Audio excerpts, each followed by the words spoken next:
Selamat datang teman-teman semua. Hari ini kita akan menjelajahi topik yang super menarik dalam ekonomi makro, fluctuations, crisis, and fiscal policy, yaitu fluktuasi, krisis, dan kebijakan fiskal.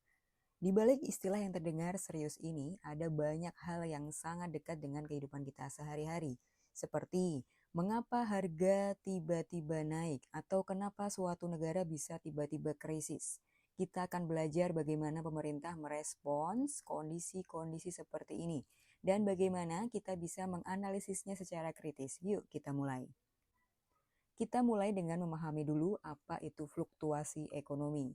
Secara sederhana, fluktuasi ekonomi adalah naik turunnya aktivitas ekonomi suatu negara dari waktu ke waktu.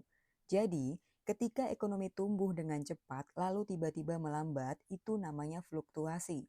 Kenapa ini penting? Karena fluktuasi bisa berdampak pada pengangguran, harga-harga, dan kesejahteraan masyarakat secara keseluruhan.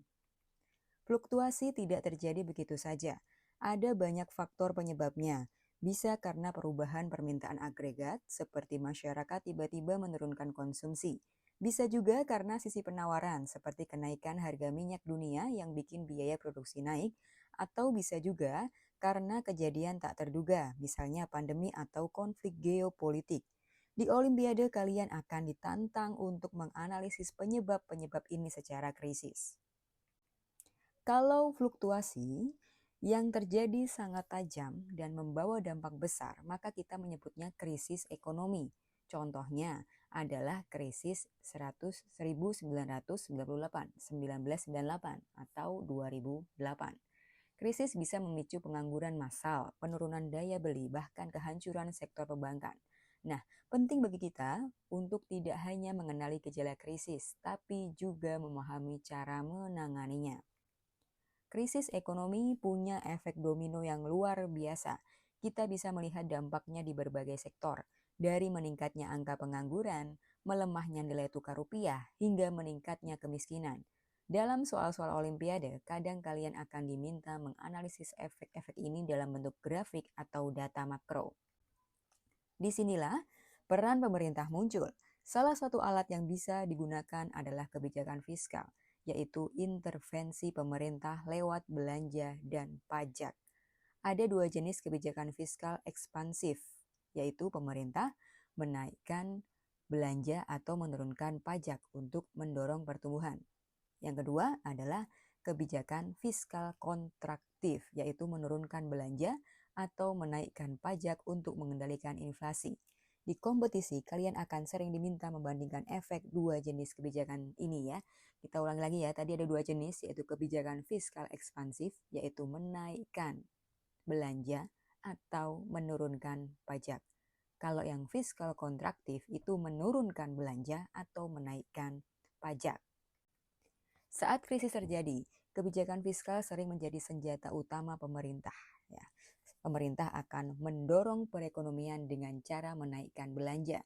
Contohnya dengan membangun infrastruktur, memberi bantuan sosial atau insentif pajak. Tapi tentu saja ini tidak selalu mudah.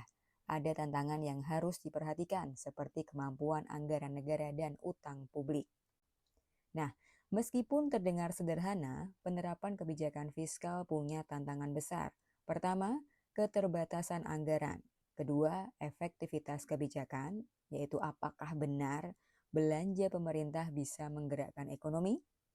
Yang ketiga, waktu implementasi. Kadang saat kebijakan mulai jalan, krisisnya sudah selesai. Jadi penting sekali bagi pemerintah untuk cepat dan tepat. Kita akan belajar dari contoh nyata.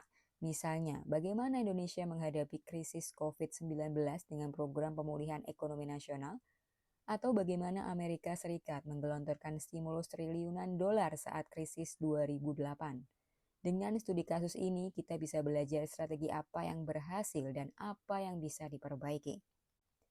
Sebelum kita menutup sesi ini, mari kita refleksikan apakah kalian sudah memahami bagaimana fluktuasi dan krisis terjadi? Apakah kalian bisa menjelaskan bagaimana kebijakan fiskal merespon kondisi tersebut? Evaluasi ini penting agar kalian bisa mengaitkan materi dengan soal-soal Olimpiade yang analitis. Terima kasih sudah mengikuti materi ini dengan semangat. Dunia ekonomi memang kompleks, tapi justru di sanalah letak tantangannya.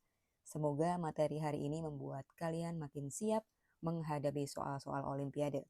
Ingat, berpikir kritis dan logis itu kunci. Sampai jumpa di pertemuan berikutnya.